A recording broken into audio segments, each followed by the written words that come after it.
오늘 우리 공부는 책 33쪽부터입니다. 원역사 이렇게 되어 있죠. 창세기 1장부터 11장까지를 가리킵니다. 원역사라고 하는 말 뜻은 모든 역사의 근원이 된다. 그런 겁니다. 원역사예요. 독일어로 우어 게슈테 이렇게 얘기합니다. 우어는 아주 근원적인 걸 뜻하고요. 게슈테는 역사입니다. 우어 게슈테. 창세기 1장부터 11장까지는 어떤 일반적인 역사가 아니라 오늘 이 책에서는 고대사 이렇게 얘기합니다. 원역사 고대사인데요. 하나의 신화적인 방식으로 역사가 뭐냐 그거를 말해주려고 하는 거죠.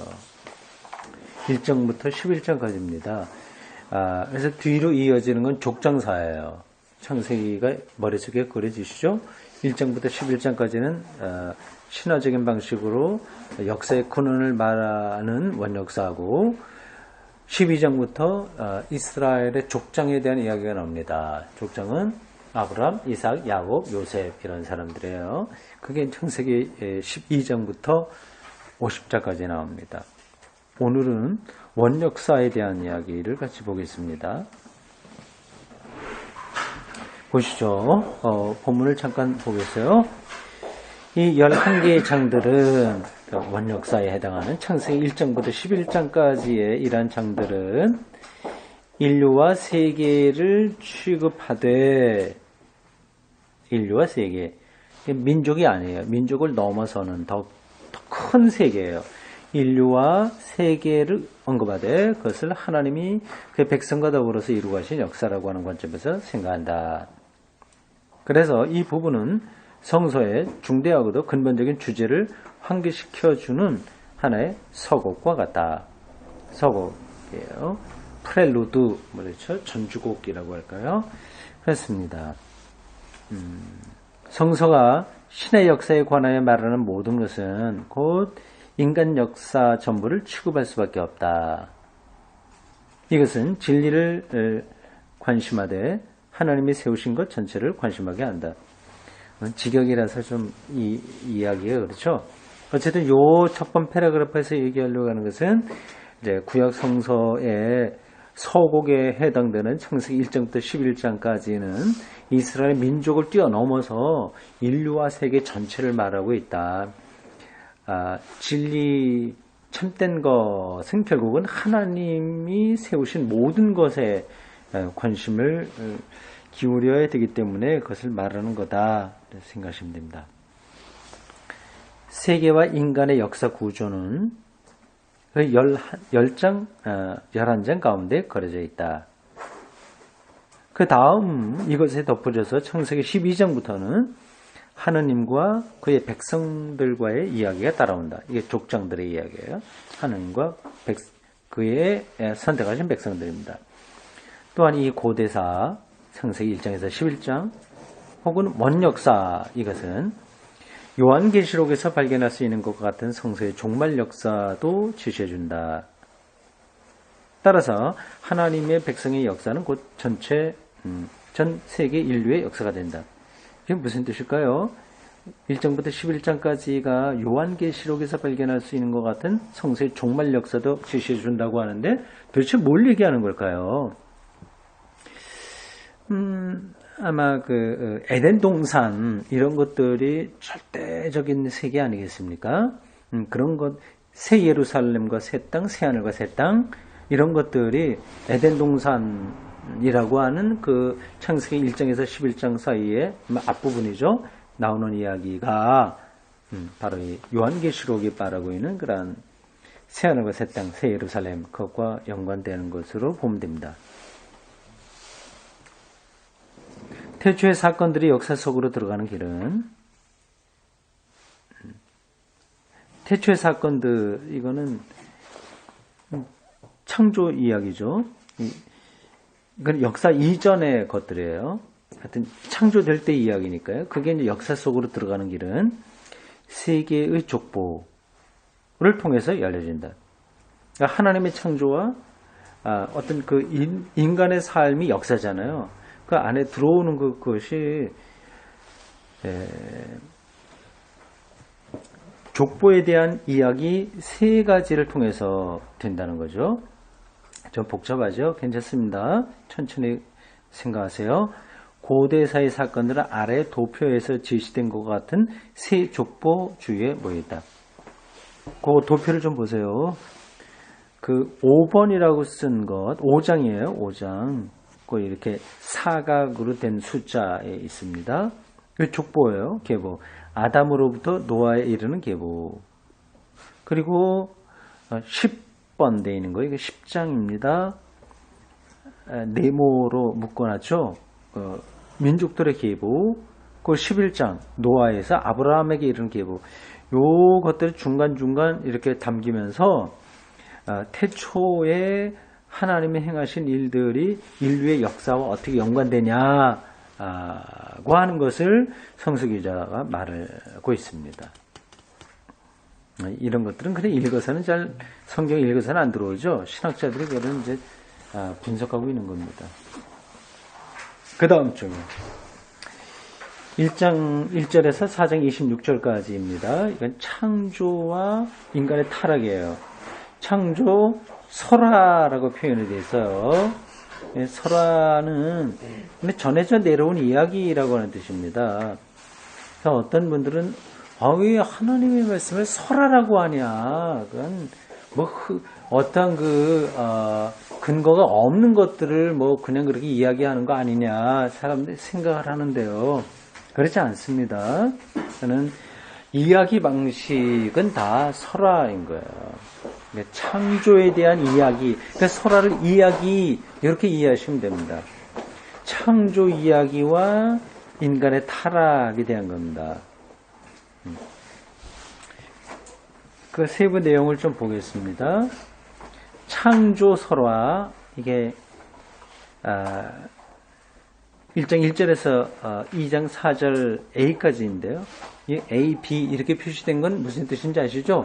그 한 구절 안에 앞부분에 해당되는 거는 A, B는 뒷부분, 때에 따라서는 C까지 좀 나갑니다. 한 구절 안에 그렇게 좀 다른 것들이 들어와 있어서 그런, 다르다기보다도 이게 분리되는 이야기죠. 근데 여기에 나와 있는 창조 이야기는 뒤에 또 창조 이야기가 나옵니다. 그러니까 창세기 앞부분에 창조 이야기가 하나만이 아니라 몇 가지가 섞여 있어요. 근데 앞부분에 나와 있는 거는 피문서에 속하는 창조설화예요. 피문서. 피문서는 제사적 문서라고 그랬습니다. 프리스터의 약자예요. 이 문서도 있고 제 문서도 있습니다. 이 피문서가 가장 후기에 된 거예요. 나중에 좀 더 설명을 하겠습니다. 근데 여러 문서들이 많이 있었어요. 이제 그런 것을 이 창세기 기자가 편집을 한 겁니다.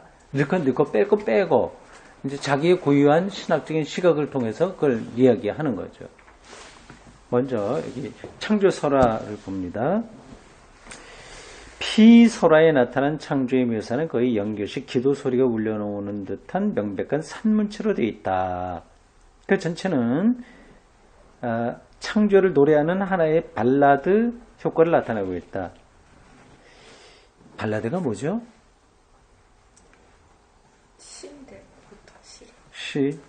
시적인 효과를 나타낸다. 피아노에도 무슨 발라드 곡이 있거든요. 시적이라고 하는 표현이네요. 즉 7일 동안의 작업을 통해서 창조된 모든 것을 노래하는 하나의 찬양이라고 할 수 있다. 이것은 다음과 같이 그림으로 그릴 수 있다. 그림 보세요. 1일, 2일 쭉 나가죠. 제7일에는 하나님이 활동을 쉬셨고요. 첫째 날은 빛을 만드셨습니다. 어둠, 빛이 있으라. 빛과 어둠이 만들어졌고, 둘째 날엔 아랫물과 윗물을 나누었습니다. 물을 만든 게 아니야. 이게 좀 재미있죠? 그러니까 이 창세기 기자가 완벽하게 창조의 이야기를 말한 게 아닙니다. 말할 수도 없죠. 창조 때 누가 본 사람이 있나요? 그게 아니라 이거는 피라고 이름을 붙이는 어떤 성서기자의 신학인 거예요. 그런 해석이, 신학은 해석입니다. 여기 아래 물과 위의 물을 나누고 중간을 궁창이라고 했잖아요. 이 궁창이 보통 하늘입니다. 그러니까 이미 물은 있었던 거예요. 이거만 보면. 근데 이게 서로 모순되는 거예요. 그러니까 하나님은 모든 걸 없는 데서 만드신 분인데 물이 원래 있었다고 한다면 뭐 있는 걸 그대로 한 거 아니냐. 그러니까 이런 걸 일일이 따지기 시작하면 성서는 다 설충돌합니다. 그러니까 성서기자는 과학자가 아니에요.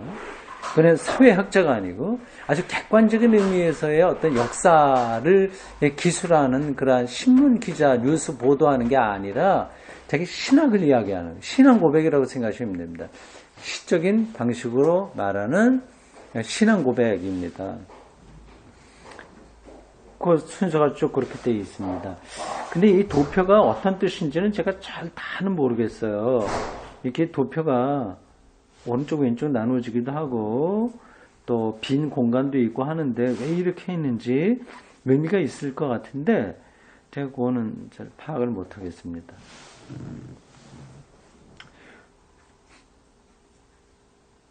두 개의 설화들이 하나님의 창조 행위들을 율동적으로 묘사해 가면서 전체의 설화로 확장되어 간다. 하나는 명령하심으로 일어나는 여러 가지 모습들을 간결하게 서술하고 다른 하나는 창조자의 다양한 행위를 묘사해 간다. 그 밑에 있는 그 문장들이 두 가지입니다. 왼쪽에 있는 건 명령, 오른쪽은 행위를 얘기해요. 있으라 하시니 어떻게 되었다. 있었다. 쭉 그렇게 나오죠. 그냥 참고적으로 보시기 바랍니다. 하나님의 창조 행위는 인간을 그 최대의 목표로 했다. 1장 27절 9절을 인용합니다. 하나님이 인간을 자기 형상대로 만드시고 하나님의 형상을 따라 그를 창조하셨다. 그의 창조의 행위의 최후 결산은 제7일의 안식으로 나타난다. 이 제7일의 안식이 마침내 거룩한 안식일이 되고 창조의 마지막을 마무리 짓는다. 요게 이제 피 기자가 전해준 창조 이야기입니다. 두 번째, 제2 기자가 전해준 창조와 죄 발생에 대한 이야기. 이게 2장 4절 후반절부터 3장 24절까지입니다. 제2 기자의 역사 서두에는 한때 독립된 창조 설화가 있었는데 어디 갔어요? 빼버렸죠. 누가 뺐어요? 창세기를 기록한 사람이 뺀 거예요. 왜 뺐어요? 앞에 이야기가 있으니까. 피 기자가 쓴 거를 썼으니까 일단 인용했고, 그 다음에 제2 기자가 한 창조와 죄에 대한 이야기를 끌어들여서 써야 되는데, 중복되는 게 있잖아요. 그거를 끊어낸 거죠. 그걸 어떻게 아냐? 학자들의 연구하면 나옵니다. 아까 제2 기자는 누가 쓰는 게 제2 동사라고 했어요? 제2요? 네. 제2는 하나님 명칭을 야훼라고 부른 사람이에요. 야훼. 그런 방식으로 글을 쓰던 어떤 신학자가 있었던 거죠, 말하자면.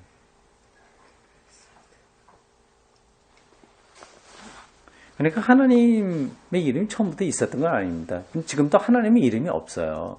우리가 하나님 여호와 부르지만 그 이름은 아닙니다. 이거는 이름이라기보다도 한 약속 정도죠.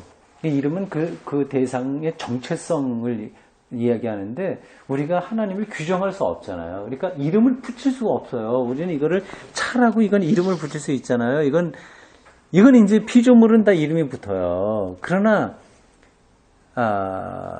이 모든 만물들을 규정하는 그 존재인 하나님을 우리가 이름을 붙일 수 없는 거죠. 그것은 곧 또 우리가 아직 하나님을 다 모른다는 그런 뜻이기도 하고요. 제2 기자의 창조 설화가 2장 4절 후반절부터 나옵니다. 그리고 그것이 가진 명백한 언어상의 차이점이 쉽게 발견된다. 이 설화는 2장 4절부터 3장에 이르는 안에 계속되는 이야기다. 피설화의 창조설화는 앞에 있는 거죠. 다음과 같은 질문에 의해서 유도되고 있다. 존재하는 모든 것의 기원은 무엇인가? 이걸 질문한 거예요. 이건 왜 질문했을까? 그거는 이제 바벨론 포로와 등등 여러 가지 연관되죠. 이렇게 이런 성서의 대답은 질문에서 나오는 거고요. 근원적으로는 왜 이런 질문을 하게 됐느냐를 아는 게 성서 읽기에서의 핵심이라고 할 수 있습니다. 사람들 자꾸만 답을 찾으려고 그러잖아요. 답보다 질문이 중요한 거예요.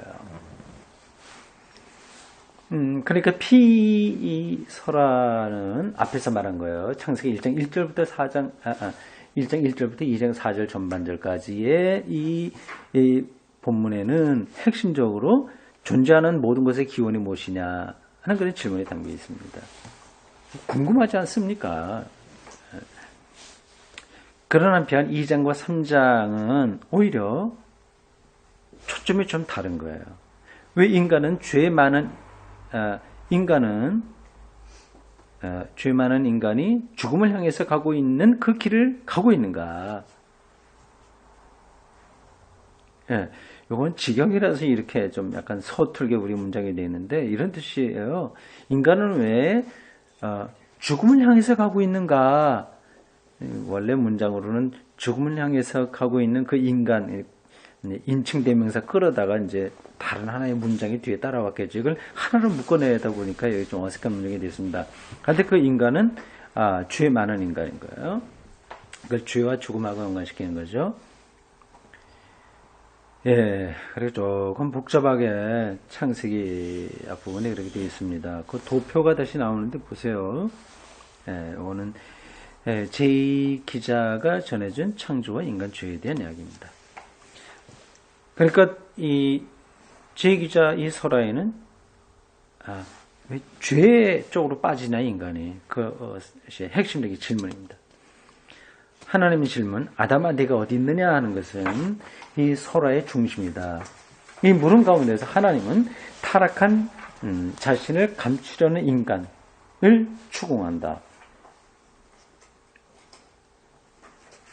이제 이게 제1기자의 신학적인 질문이자 대답인 거예요. 이런 것들을 그냥 만화처럼 생각하시면 참 곤란합니다. 여기서 어떤 신학적인 영성을 찾는 게 중요합니다. 그러니까 오늘 우리도 끊임없이 인간 죄와 죽음과 왜 그런 길을 가는 인간의 본질이 뭐냐? 이런 것에 대해서 질문하는 걸 배워야지 이미 주어진 대답 이것만 갖고 자꾸만 얘기하려고 그러면은 이건 조금 문제가 많아요. 이 추궁 속에는 두 개의 관념이 암시되어 있다. 첫째, 하나님은 불복종한 인간을 신문과 징벌로서 붙잡으신다.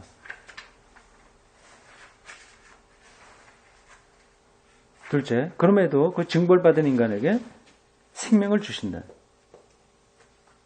예. 어쨌든 하나님이 인간을 붙드는 거예요. 불순종했지만 그래도 붙들고 그 심판을 내리지만 그러나 생명을 주신다고 하는 사상이 여기에 담겨 있습니다.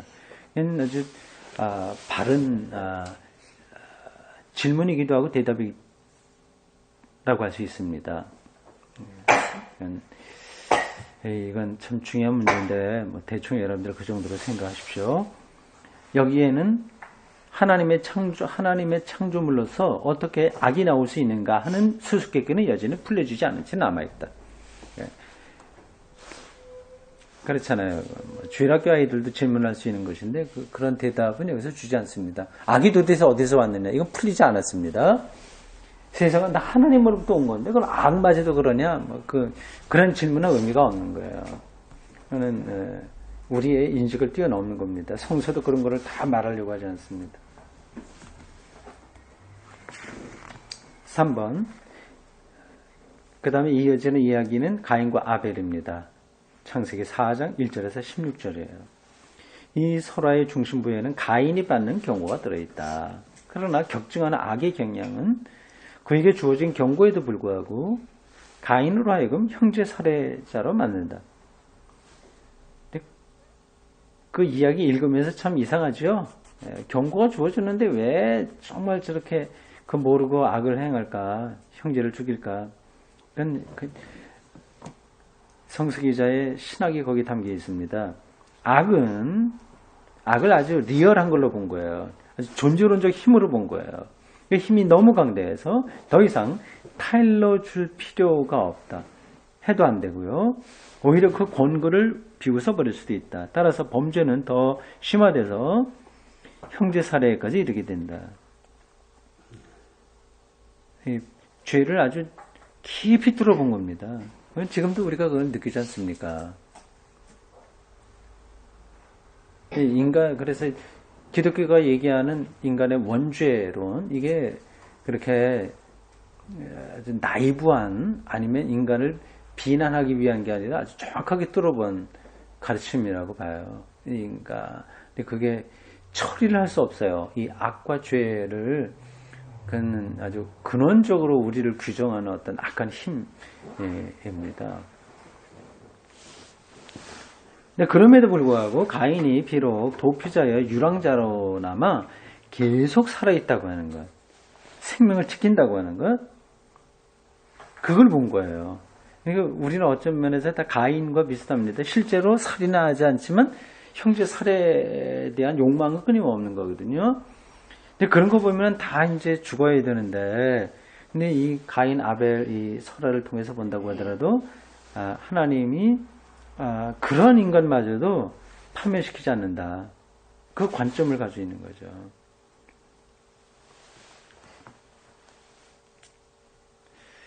(4번) 가인의 후예가 나옵니다. 4장 17절에서 24절입니다. 가인의 후예. 가인하면 무조건 악하고 뭐 형제 살해했으니까 나쁘다고 생각하는데 그게 인간의 현실입니다. 근데 그 하나님께서 그에게 생명을 여전히 주신 거예요. 그러니까 전 완전히 저렇게 극악무도한 사람이 저럴 수 있나, 그런 여러분들이 생각을 할 때가 있는데, 하나님이 그렇게 그에게 생명을 지킨다고 하는 게 성서의 대답입니다. 왜 그렇게 하냐? 선한 사람이 고난받는데, 그거는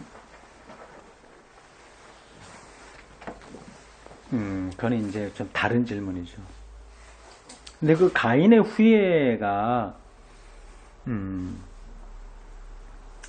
그게 어떠냐고 나오죠? 4장 2개로 표시됩니다. 문화를 창조할 수 있는 자들이었다.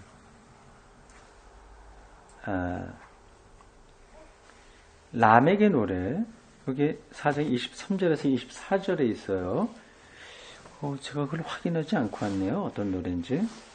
유명한 노래인데, 그 두 가지로 규정되어 있습니다. 그 다음, 셋째 아들 셋에 대한 이야기입니다. 그게 4장 25절에서 26절까지 이렇게 나옵니다. 요게 이제 원역사의 첫 번째 해당하는 부분이었어요. 1장에서 4장까지입니다. 창조와 인간의 타락에 대한 얘기. 이게 이제 고대 유대인들의 전승이지만 이제 리얼합니다. 아주 옛날 이야기로 치부될 게 아니라 오늘 우리의 삶도 그대로 뚫어보고 있고요. 하나님의 은총이 뭐냐를 우리에게 정확하게 얘기해주고 있습니다. 두 번째 이야기는 5장 1절부터 32절까지입니다. 아담에서 노아에 이르는 계보가 거기 나옵니다. 1에서 3절에 나타난 피설화는 창조 설화부터 시작해서 인류 역사로 진행된다. 창조는 하나님의 상대자인 인간을 목표로 한다. 즉 하나님은 인류를 그 형상대로 창조하신다. 여기 다시 또 그 창조 이야기가 나오죠. 그리고 아담은 자기 형상과 같은 아들을 낳는다. 그래서 아담으로부터 노아에 이르는 또 하나의 다른 세대가 뒤따라온다. 그러나 인간의 수명을 일정한 틀에 조직해 넣어서 단순히 통계학적으로 다룬다고 하는 것은 단조로워 보인다. 태어나서 낳았고 몇 년을 살다가 자녀를 낳았고 몇 년 향유하다가 죽었다. 이런 식이 반복되고 있어요. 이제 단순해 보이지만, 단조로워 보이지만, 그러나 고대인들의 이 어떤 그 글쓰기 혹은 고대인들의 사고방식이 여기 들어있는 겁니다. 이런 자료를, 고대인들은 생명의 풍성과 그 특색을 암시해 주는 것으로 보았다고 하네요. 그 다음 패러그래프입니다. 인간의 엄청난 장수, 오랫동안 산 거요. 성경 퀴즈 대회 할 때 자주 나오는 거거든요. 가장 오래 산 사람, 무두셀라, 969년을 살았다고 하는 이것은 기록된 역사 이전의 고대를 암시하고 선사시대죠. 오래된 과거를 거슬러 올라가게 한다. 이 아득한 옛날의 모습은 족장들의 수명을 통해서도 암시되고 있습니다. 족장들도 비교적 오래 살았거든요. 몇백 년 살았습니다. 설화의 중심부에 아무런 설명도 없이 하나님과 동행한 인간 에녹 이야기가 이상하게 등장한다. 이유가 있을 텐데 그걸 우리가 다는 모르죠. 5장은 직접 1장을 뒤따르는 장으로 1장과 같이 피설에 속한다. 피설에 속한다. 창조 이야기하고 연관되는 거죠. 여기서 우리는 피의 특수한 방법을 명백하게 깨달을 수 있다. 그 방법은 창조 설화로부터 모세의 죽음에까지 확장된다. 이 부분은 일련의 특수한 성격을 가진 연속성을 가지고 있는데 표현의 단조성이 뚜렷하게 나타나며 그리고 그 기원은 제사장 단체에서 찾을 수 있다. 제사장 단체가 이제 피기자를 뜻합니다. 창세기는 고대사와 족장사가 얽혀 들어간 여러 계보의 형태들을 가지고 있다. 각 항들은 이것은 누구누구의 계보다라는 말로 시작되는데 그냥 대략 다음과 같다. 쭉 그렇게 나오죠. 그건 나중에 여러분들 성경을 읽으시면서 좀 대주해 보시기 바랍니다. 그리고 공부하는 동안에 한번 여러분들이 미리 성경 한번 읽으세요. 그러니까 조금 더 이해하기 좋을 겁니다. 이런 미리 이렇게 설명해 준 거를 바탕에 놓고 읽으시면 잘 들어올 겁니다. 여기 지금 뭐 P기자, J기자, E기자 잠깐만 그런 것들이 반복되어 나오는데 그게 그렇게 어색하진 않죠. 예를 들어서 이렇게 생각하시면 됩니다. 우리 한 100년 후나 200년 후에 대구 샘터교회의 역사를 누가 쓴다고 생각해 보십시오. 우리를 잘 모르잖아요. 근데 여기 살았던 우리 같이 신앙생활 초기 멤버들 중에 누가 자기 나름으로 우리 교회를 설명해 놓은 글이 있다고 합시다. 그게 좀 다르잖아요. 그러니까 목사가 쓴 것도 있을 거고, 아니면 어느 집사님이 쓴 것도 있을 거고, 주일학교 아이가 쓸 수도 있어요. 그런 것들이 여러 특징들이 남아있지 않겠습니까? 그런 것을 100년이나 200년 후에 대구 샘터교회의 역사를 재구성하는 어떤 신학자가 이렇게 남아있는 이런 글들 중에서 취사 선택해서 샘터교회를 가장 바른직하게 정의하는 하나의 통일된 문서가 나오는 겁니다. 근데 그 안에는 그러니까 여러 사람의 글들이 들어갈 수 있는 거죠. 그리고 제가 쓴 글이나 또 어느 집사님 쓴 글 중에서 중복되는 건 빼고 뭐 그렇게 해요. 근데 그렇게 하더라도 그 글의 색깔은 남아 있잖아요. 그 글의 차이, 색깔 뭐 그런 것들을 이제 학자들이 연구해서 이거는 어떤 문서다 이렇게 얘기를 하고 있는 겁니다.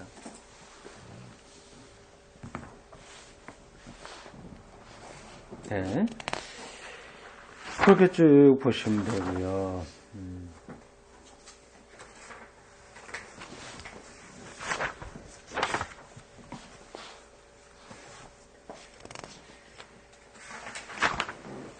38쪽 보십시오. 다음에 도표는 아담으로부터 시작해서 야곱의 아들들, 즉 이스라엘 12지파에 이르는 계보를 특히 자세하게 소개해주고 있다. 예.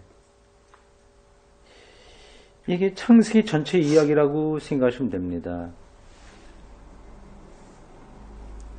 1장 앞부분, 1장, 2장 이런데 앞부분에서는 천지, 창조에 대한 이야기, 타락 이런 게 그런 것들이 나오고요.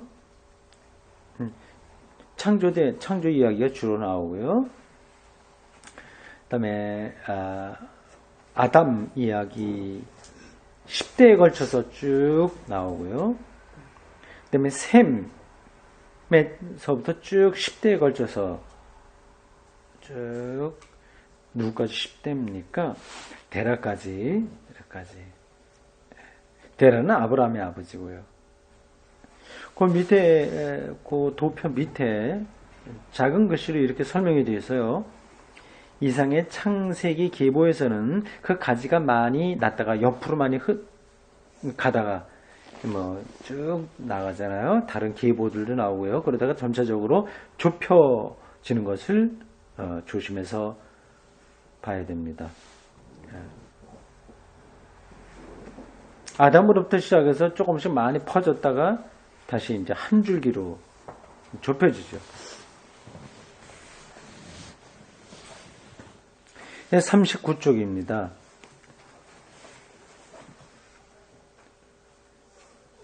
1번에서 8번까지 있는 거는 뭐 옆에 있는 도표를 다시 정리한 거니까 그냥 그렇게 보시면 되겠습니다. 그게 창세기 전체의 대체적인 내용이라고 할 수 있어요. 창조, 인류, 타락과 뭐 그런 것들, 즉 열국의 목록 뭐 등등 그리고 쭉 나오죠. 그래서 야곱의 아들들까지 쭉 이어집니다.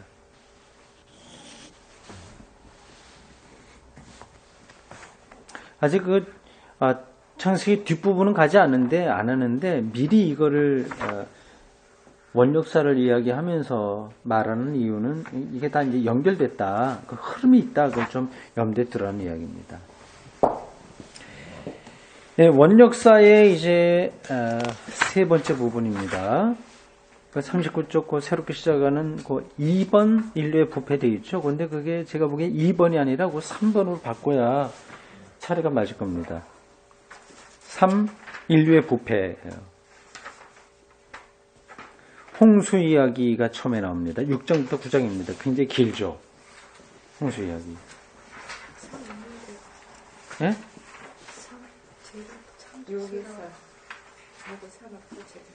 네. 3은 여기 있는데 바로 전에. 응? 3이 있어요? 잘못 봤어요. 됐어요? 네. 나는 못 봤어. 이번에 못 봤어. 예.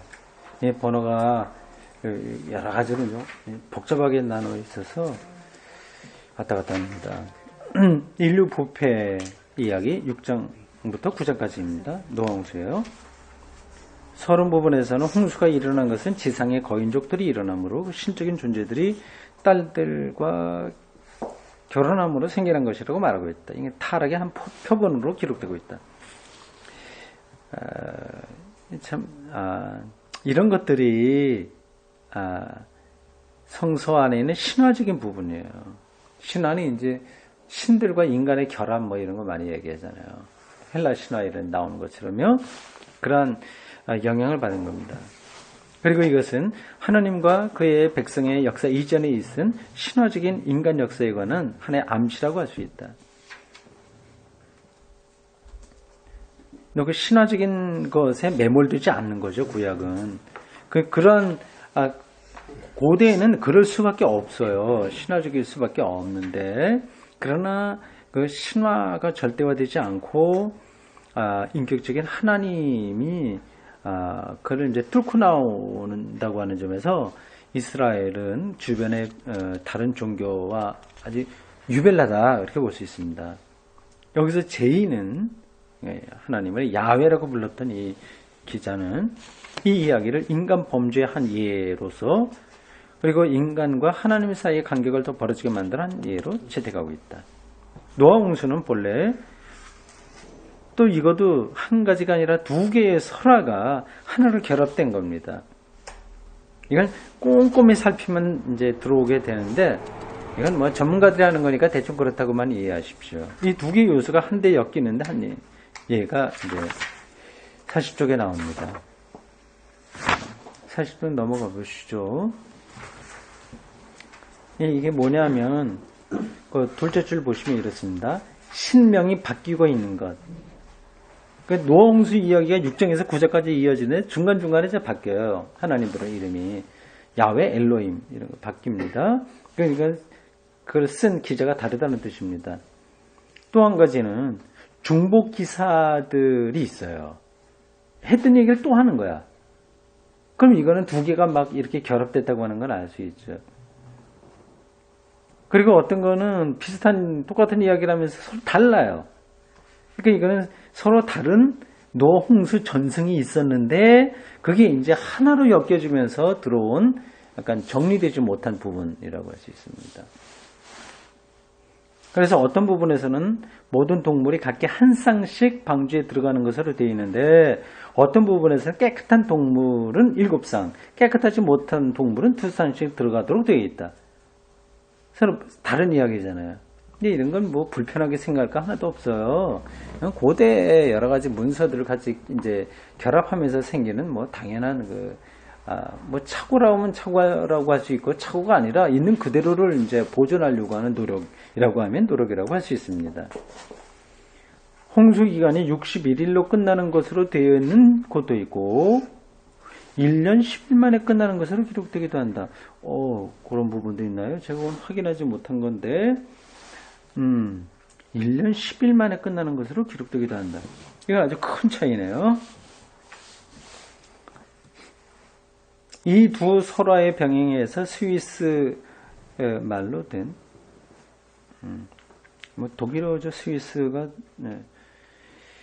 스위스는 이제 이태리어, 독일어 이렇게 다 프랑스어를 쓰는데 찐멀리라고 하는 사람이라고 한다면 독일어를 쓰는 신학자입니다. 이렇게 얘기했네요. 찐멀리 아주 유명한 구약 신학자입니다. 여기에는 홍수에 관하여 보도해주는 두 증인이 있는데 그들은 모두 각각 자기 나름의 특유한 개성을 뚜렷하게 지니고 있다. 그러나 이 세 개의 사건들 안에서 행하신 하나님의 행위는 동일한 것이다. 이러한 하나의 하나님의 행위는 두 구절 안에서 두 증인의 입을 통해서 전달되고 있다. 그러니까 이러한 차이점들이 오히려 그러면 성서기 유자들이 살아있다고 하는 거고 결국은 하나님을 증언하는 거기 때문에 그는 뭐 전혀 문제가 되지 않는다 생각하시면 됩니다. 무엇보다도 이 설화에서 우리는 인류의 죄에 대한 하나님의 분노는 거대한 파멸을 불러온다고 하는 것과 이 세계가 유지 보존되는 것은 전혀 그의 선하심으로 인해 생기는 하나의 기적이라고 하는 사실을 깨닫게 된다. 예. 이 두 개념은 모두 제2설화의 서론과 결론의 사이에서 서로 모순되게 표현되고 있다. 즉 첫 부분에서는 악으로 기울어져 있는 인간 성향이 인류를 진멸하시게 되는 하나님의 결심을 일으키게 했다고 하는 반면에 끝부분에서는 다시 홍수를 내리지 않겠다는 하나님의 결의를 일으키게 한 원인이 되었다고도 한다. 따라서 여기에 그건 무슨 뜻인지 아시겠죠? 그러니까 인간이 악하다고 하는 것 때문에 이 서로 다른 생각이 여기 들어와 있다는 거야. 악하니까 진멸해야 된다는 생각하고 또 하나는 악하니까 진멸할 필요가 없다. 그러니까 아무리 해봐야 소용없다. 인간에게. 아니, 악하니까. 그런 것들이 같이 들어왔다고 하는 겁니다. 따라서 여기에 인간의 악과 하나님의 선 사이에 얼마나 무한대의 대립이 있는가 하는 것에 대한 심오한 신학적 해석이 들어있다고 했다. 근데 이런 신학적 해석을 찾아내지 못하고 그래 이걸 갖고서 하나님이 심판한다 너희들 회개해라 이렇게만 얘기하면 이건 이제 변죽만 울리는 거나 마찬가지입니다. 노아 홍수는 인간의 죄를 이야기도 하지만 이건 어두운 이야기가 아니라 밝은 이야기예요. 그는 무지개에서 나와 있듯이 그는 하나님의 은총 절대적인 하나님에 대한 신뢰를 이야기하는 거지. 이거는 너희들 잘못하면 노아 홍수 심판을 멸망당해 이런 식으로 얘기하는 건 아닙니다.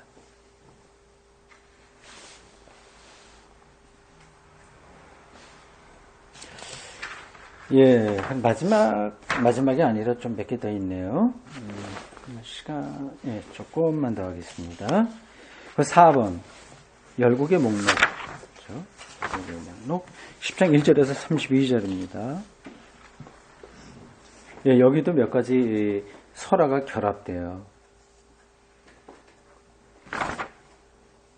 예, 42쪽으로 넘어가 보십시오.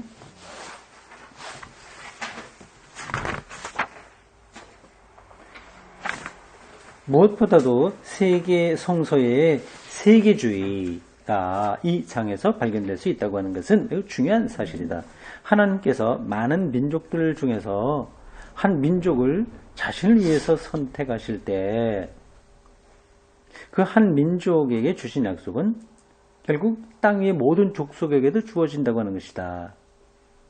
인류 구원이라고 하는 하나님의 궁극적 목적은 그러므로 그가 창조하신 모든 피조물을 위한 것이 된다. 노아 홍수 사건에서도 볼 수 있듯이 그 약속이요. 노아 홍수 다음에 하나님이 멸하지 않겠다고 약속 주시잖아요. 그게 사람만이 아니라 모든 동식물에게까지 이르게 됩니다. 모든 피조물이에요. 그리고 열국을 어떻게 보느냐 하는 견해는 예언자들이 열국을 위하여 받은 신특 속에서 그리고 하나님께서 열국들을 비추는 하나의 빛으로 지명하신 고난의 종에 관한 노래에서 그리고 이방인들을 위한 신학의 사도들의 선교에서 다시 나타난다. 그러니까 모든 세계의 구원을 향한 하나님의 구원의 섭리를 이야기하려고 하는 거죠. 그러니까 이 구약이 이스라엘 민족의 어떤 그 민족적인 독단성이 물론 들어가 있지만 배타적인 모습들이 있지만 기본적으로는 보편주의, 세계주의예요. 세계 전체에 대한 구원이라는 겁니다. 그러니까 오늘날도 특별히 이제 기독교로 들어와서는 더더구나 그런 거죠. 예수 믿는 사람만 구원받는다 이렇게 생각하는 거는 구원이 뭔지를 잘 모르는 그런 아주 그 종교 이기주의에 빠져 있는 겁니다. 우리의 기도는 예수 믿지 않아도 모든 사람들을 구원하시기를 바라는 거죠. 그럼 뭐하러 예수 믿느냐? 그건 차원이 다른 문제입니다. 우리만 구원받기 때문에 예수 믿는 건 아닙니다. 예수가 모든 인류의 구원자이기 때문에 그분에게서 구원의 현실성들을 우리가 경험하기 때문에 믿는 거거든요. 그러니까 그 예수 그리스도를 통한 구원의 빛이 교회 밖까지, 온 세계 끝까지, 아니면 생태계 전체까지 이렇게 해달라는 기도가 당연히 있어야 되겠죠. 그러니까 기도는 우리의 삶을 담아내는 거고요. 이미 구약에 다 있는 그런 기본적인 신학적인 영성이라고 할 수 있습니다. 바벨탑 이야기가 5번째 나오네요. 창세기 11장 1절에서 9절입니다. 재미있는 표현이 있어서 그거 읽겠습니다. 지상의 열국들이 번성하고 확장되는 것을 하나님이 허락하셨다고 하는 말씀과 더불어서 바벨탑 건축에 대한 설화가 나타난다. 그러나 본문은 힘을 무리하게 증가하려고 하려는 거기에 열국들을 위협하는 위험이 있다는 것을 말한다. 이런 점에서 역사의 법칙이 놀라우리만큼 들어맞는다. 힘을 너무 증가시키는 것은 불가피하게 사회 파멸을 초래하게 된다고 하는 것이다. 그러니까 어떤 나라도 너무 강해지면 그건 본인과 더불어서 자기 나라와 더불어서 세계 평화를 깰 수 있는 거죠.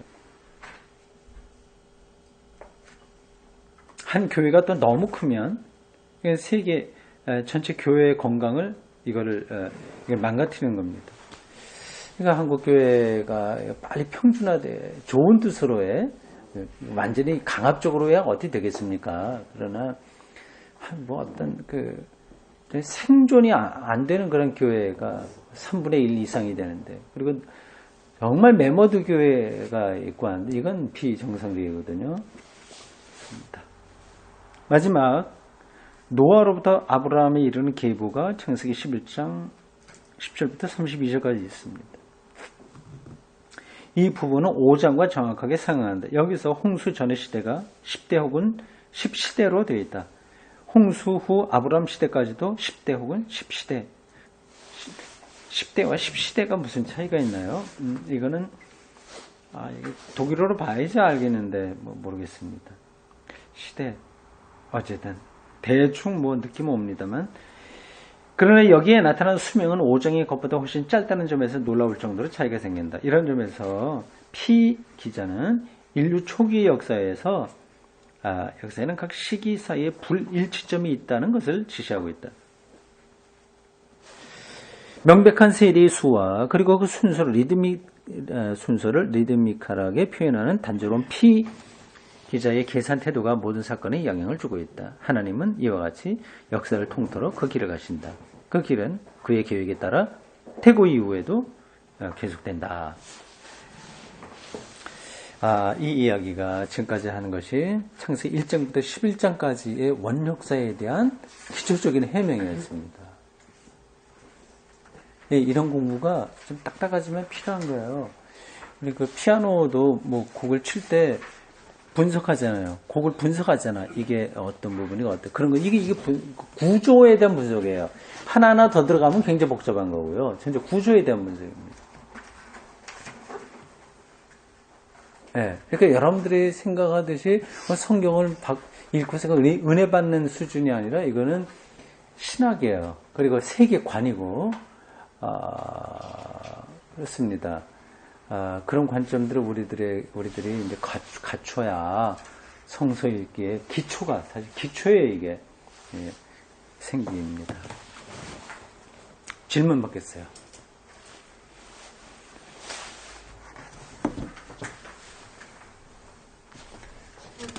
마지막이에요. 아까 10대하고 10시대 얘기해 보니까 노아를 아담에서 노아까지가 10대, 노아에서 아브람까지가 10대 이제 그 제너레이션의 세대를 갖다가 말하는 그거인 것 같은데, 근데 이 피 기자의 이런 어떤 아래 상하 10대로 나누는 이런 리드미컬하게 표현하는 단조로운 피의 계산 태도가 모든 사건에 영향을 주고 있다. 이게 좋습니다.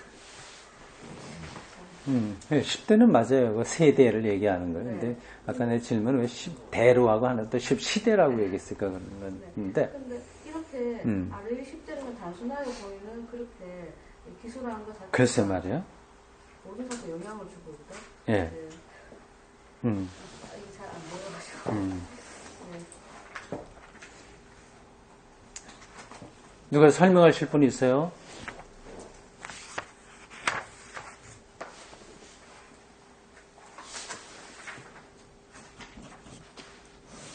그럼 요거는 숙제로 안고 넘어가겠습니다. 나도 그냥 약간 느낌은 있어서 그거를 풀어서 설명할 수 있긴 있겠는데, 또 그럼 또 복잡해질 것 같기도 하고, 조금 더 정확하게 찾아보고 말씀드리겠습니다. 네.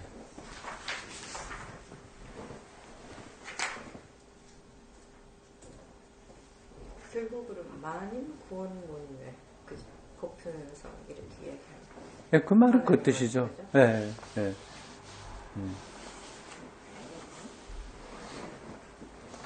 거기 이제 좀 장수하는 분들에 대해서 궁금해서 이게 실제 이제 뭐 500 몇 세에 누구를 낳아가지고 연기했다 하면 이게 이제 500살까지 살았던 얘기합니다. 900살까지 살았다는 게 이게 어떻게 봐야 될지 하고, 그리고 이제 뭐 흙으로 사람을 만들었다는 게 이게 어떻게 보면 그 당구 신화도 뭐 마늘 먹고 곰이 사람이 됐는데, 이게 우리가 하나님이 우리가 보는 그런 형태로 뭐 사람을 만들어서 신기를 불어넣었을까 하는 그런 생각이 드는데요. 이건 어떻게 봐야 할까요? 네, 그런 것들은 다 신화적인 그런 흔적이라고 할 수 있어요. 네, 고란 이야기를 통해서 성서 기자가 뭘 얘기하려고 했느냐, 그걸 보면 되는 거죠. 흙이 중요한 게 아니라 인간은 피조물이다. 그리고 진료가 이 세계에 있는 것으로 지음을 받았다. 그런 거고요. 900 몇 살 뭐 이런 것들은 고대인들 지금도 마찬가지지만 시간 계승법이 다른 거 아니에요? 시간 계승법에 뭐 특별히 달라서 뭐 그럴 수도 있을지 모르지만 하여튼 그거는 신화적인 세계에는 그러한 오래 산 그런 이야기들이 많이 있으니까요. 이제 일반적인 신화적인 글쓰기 그런 정도로 이해하시면 될 겁니다.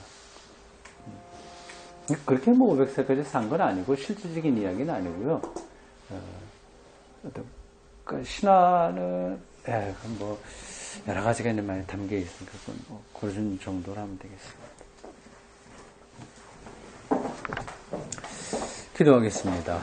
주님, 오늘 이렇게 저희들 큰 명절을 또 앞에 두고 있고 또 한겨울 중심 있는 수요일 저녁 같이 공부를 했습니다.